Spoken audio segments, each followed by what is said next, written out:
आज की क्लास में करेंगे ब्लड फ्लो मैकेनिज्म। कल मैंने आप लोगों को हार्ट की स्ट्रक्चर बताई थी। हार्ट की स्ट्रक्चर में मैंने बताया था कि उसको डिवाइड किया हुआ है आपके चैम्बर्स और वॉल। चैम्बर जो है उसके 4 चैम्बर होते हैं। ये वाले जो है right atrium, right ventricle, left atrium, left ventricle. फिर वॉल्स जो है एट्रियम और वेंट्रिकल के बीच में जो वॉल है, लेफ्ट एट्रियम लेफ्ट वेंट्रिकल के बीच जो वॉल है, वेंट्रिकल और फिर यहाँ से पल्मोनरी जो ट्रंक है उसके बीच में, और लेफ्ट वेंट्रिकल और आपके अरोटा के बीच में वॉल है। तो इन सारों का कैटेगराइजेशन कल मैंने आप लोगों को बता दिया था, उस पर भी क्वेश्चंस आपके आते हैं। तो राइट साइड में जो आपके राइट एट्रियम और राइट वेंट्रिकल के बीच में जो वॉल है वो है tricuspid wall. Left atrium left ventricle के बीच है, उसको बोलते हैं बाइकप्सिड या मिट्रल वॉल भी बोलते हैं उसको। अब देखो ब्लड फ्लो मैकेनिज्म कैसे होता है, किस तरह से होता है। तो ये जो आपको दिखाई दे रहा है ब्लू कलर से, तो ये है डीऑक्सीजनेटेड ब्लड राइट साइड में। तो डीऑक्सीजनेटेड ब्लड कौन सा होता है? कार्बन डाइऑक्साइड की कंसंट्रेशन जिसमें ज्यादा होती है, ठीक है। तो डीऑक्सीजनेटेड ब्लड जो है सारे बॉडी के पार्ट से वेना केवा, जो सबसे लार्जेस्ट वेन, इस पे क्वेश्चन आता है कि सबसे लार्जेस्ट वेन कौन सी है, वेना केवा। तो इसके थ्रू कहाँ पे आता है, आपके राइट एट्रियम में आएगा। Right atrium blood deoxygenated blood receive करती है। फिर राइट एट्रियम जब फुल हो जाता है तो ये क्या होती है, कॉन्ट्रैक्ट होती है। इसके कॉन्ट्रैक्ट होने से जो राइट एट्रियम और लेफ्ट एट्रियम के बीच का जो वॉल्व है, ट्राइकप्सिड वॉल्व है, वो क्या होता है आपके ओपन हो जाता है। तो जब ये वॉल्व ओपन होगा तो ये आपके जो ब्लड है राइट एट्रियम से राइट वेंट्रिकल में आ जाएगा। राइट वेंट्रिकल फुल हो जाती है तो ये क्या करती है, ये ब्लड को पंप करती है। ये ब्लड को पंप करेगी, तो जब ये फुल हो जाता है तो आपके क्या होगा, ब्लड जो है पंप होगा और पल्मोनरी ट्रंक के थ्रू। तो ये पल्मोनरी ट्रंक जो है ये फिर आगे डिवाइड हो जाती है दो पार्ट में, right pulmonary artery and left pulmonary artery. इन दोनों का ही क्या फंक्शन है, ये दोनों ही ब्लड को लेके जाती है लंग्स में ऑक्सीजनेशन के लिए, मतलब प्यूरिफिकेशन के लिए लेके जाती है ये इसको।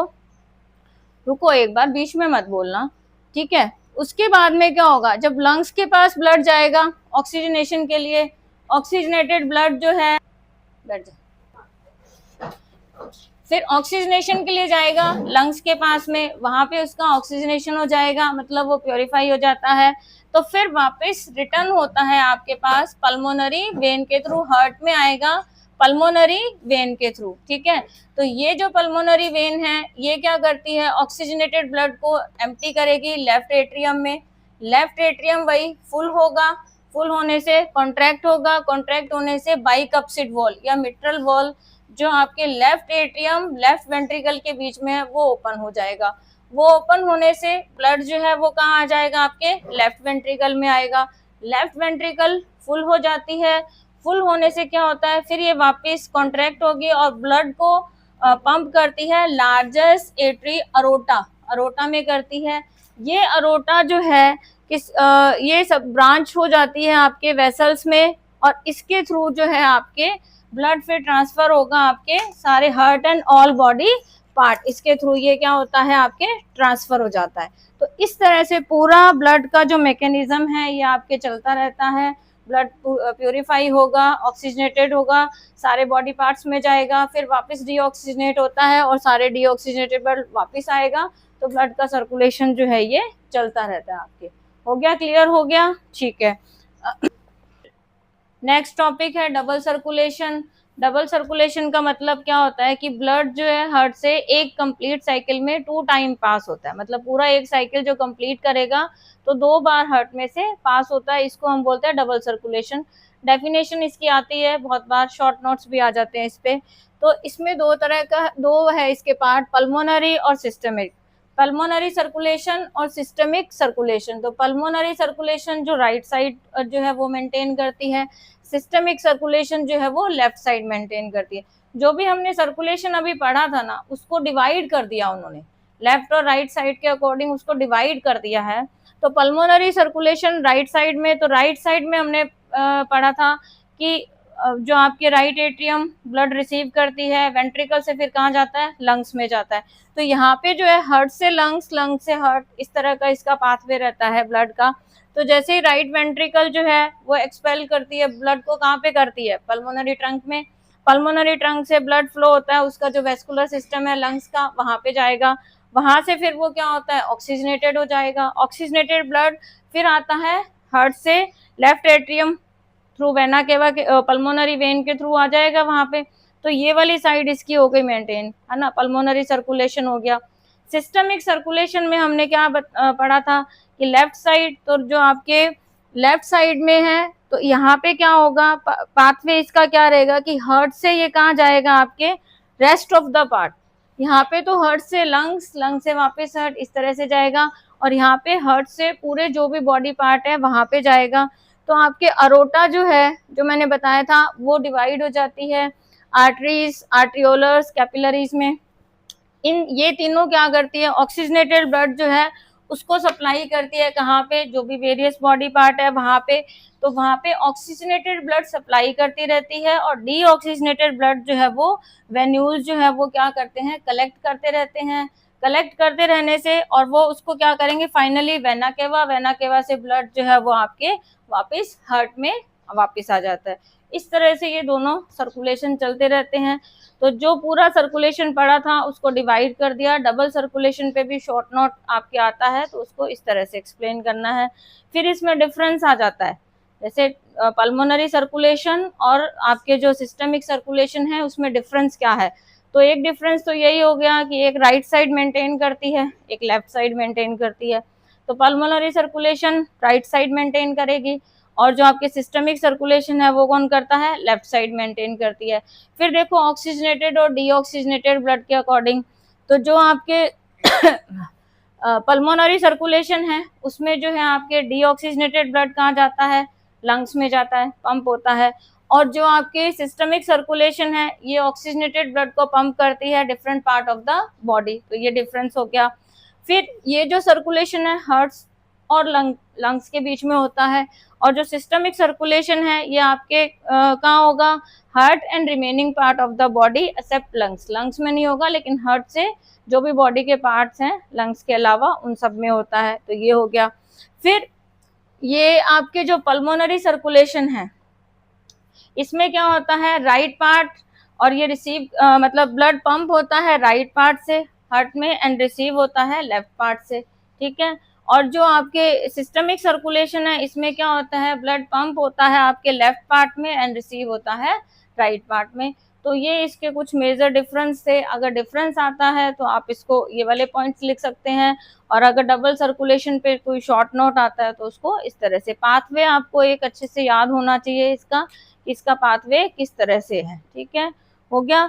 नेक्स्ट जो टॉपिक है ब्लड प्रेशर। ब्लड प्रेशर तो सबने सुना ही है, क्या होता है ब्लड प्रेशर, बताओ।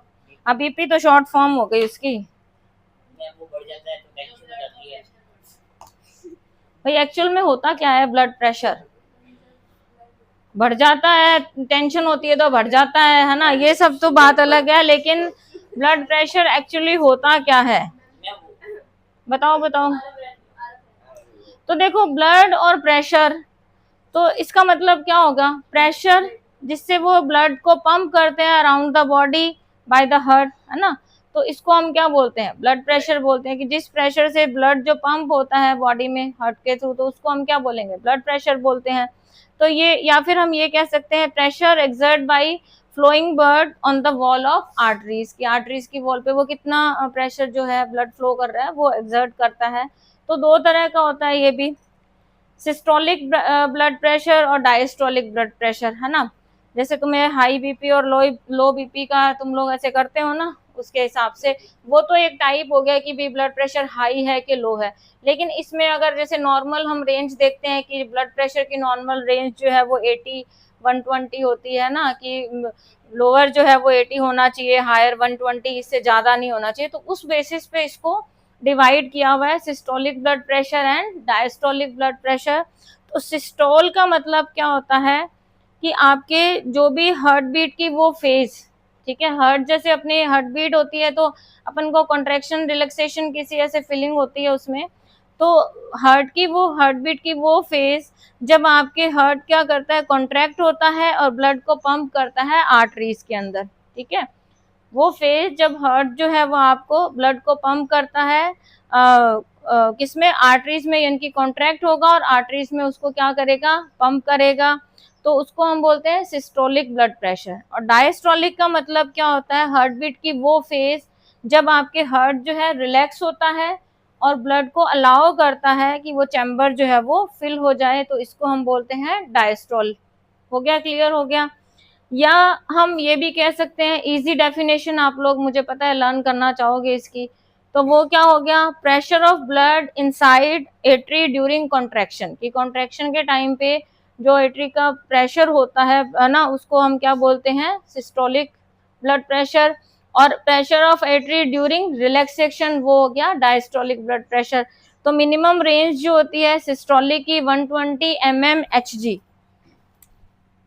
120 mmHg। Hg तो आपको पता ही है, मरकरी है ना, मरकरी जो होती है वो। और जो आपके डायस्टोल की प्रेशर जो रेंज है वो है 80 mm ऑफ Hg, यानी कि मरकरी। ये हो गया। ब्लड प्रेशर को जिस इंस्ट्रूमेंट से मेजर करते हैं उसको बोलते हैं स्पाइगेनोमीटर बोलते हैं। हाइपरटेंशन एक कंडीशन होती है कि उस कंडीशन में क्या होता है, जो आपके आर्टरी जो है वो रप्चर हो जाती है ना, क्योंकि और इसके कारण इंटरनल ब्लीडिंग जो है वो स्टार्ट हो जाती है, हाई बीपी होने के कारण, प्रेशर ज़्यादा होगा तो उस कारण से। ठीक है, ये हो गया। नेक्स्ट क्लास पॉज कर दो, है ना। नेक्स्ट, तो आज की क्लास का टॉपिक जो है वो अपना कंप्लीट हो गया। नेक्स्ट क्लास में हम लिम्फेटिक सिस्टम जो है वो पढ़ेंगे। Thank you.